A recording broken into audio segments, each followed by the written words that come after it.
Karibu mtazamaji wa The World News katika kipindi hiki cha ulimwengu wa siasa. Mimi ni Adam Hussein.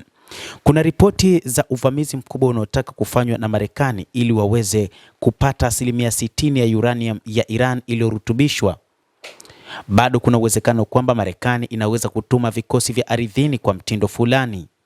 Zaidi ya hayo, jeshi la Israel IDF limekataa kutoa imani kwamba tisho hilo litashughulikiwa kabla ya mwisho wa vita. Licha ya ripoti nyingi katika siku za hivi karibuni kuhusu uwezekano wa uvamizi wa Marekani wa pande nyingi katika sehemu za Iran, ikiwa ni pamoja na mipango ya kurejesha uranium iliyorutubishwa kwa 60%.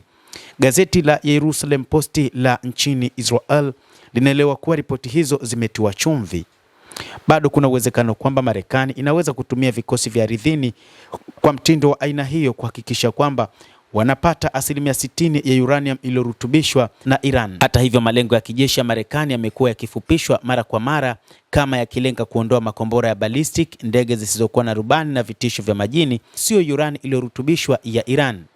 Pamoja na mashambulizi ya kushangaza karibia 7,000 tangu Februari 28, Marekani pia imesaidia katika baadhi ya mashambulizi kwenye nafasi ya jeshi la walinzi wa mapinduzi ya Kiislamu, lakini imeacha mengi ya hayo kulenga Israel.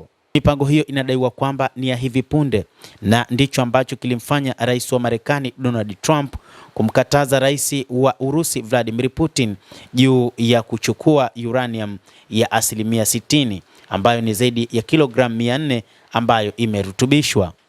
Hata hivyo, inadaiwa kwamba kuna kikosi maalum cha Marekani ambacho kitaweza kufanya kazi hiyo, na kinadaiwa kwamba huenda kitaingia na kufanya vita vya ardhini ndani ya jamhuri hiyo ya Kiislamu ya Iran, na mpango mkubwa ni kuhakikisha kwamba wanasaka kilo zaidi ya 400 za uranium ambazo zimefichwa na Israel.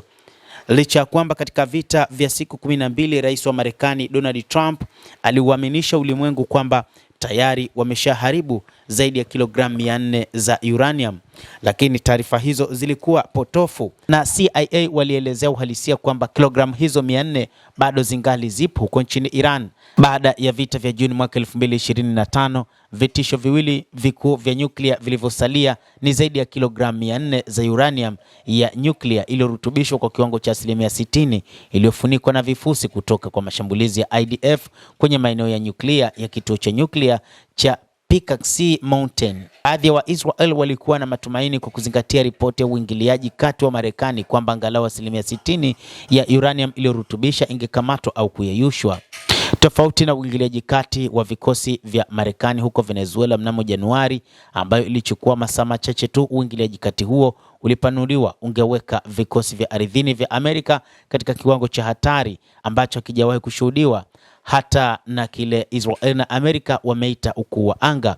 Bado kuna wasiwasi wa kufanya uvamizi ndani ya Jamhuri ya Kiislamu ya Iran, na ndio maana Marekani imekuwa na tahadhari kubwa wakati huu, tofauti na Venezuela. Kamandi kuu ya Marekani pia imesema inafanya kazi kwa bidii na Israel kutenganisha sekta ya ulinzi ya Iran na minyororo ya ugavi ili ichukue utawala huo muda mrefu zaidi kujenga upya vifaa vyake vya makombora ya balistiki na vitisho vingine vya kijeshi kuliko hapo awali. Kinyume chake, CENTCOM haijataja moja kwa moja kuangusha utawala au muda wa lengo kama hilo. Endelea kutufuatilia, lakini usisahau kulike, kucomment, kadhalika kusubscribe channel hii upate habari hizi kwa mapana hapa The World News. Mimi ni Adam Hussein. Endelea kuwa nasi wakati wote, endelea kutufuatilia, utajua mengi yanayojiri katika ulimwengu kupitia The World News.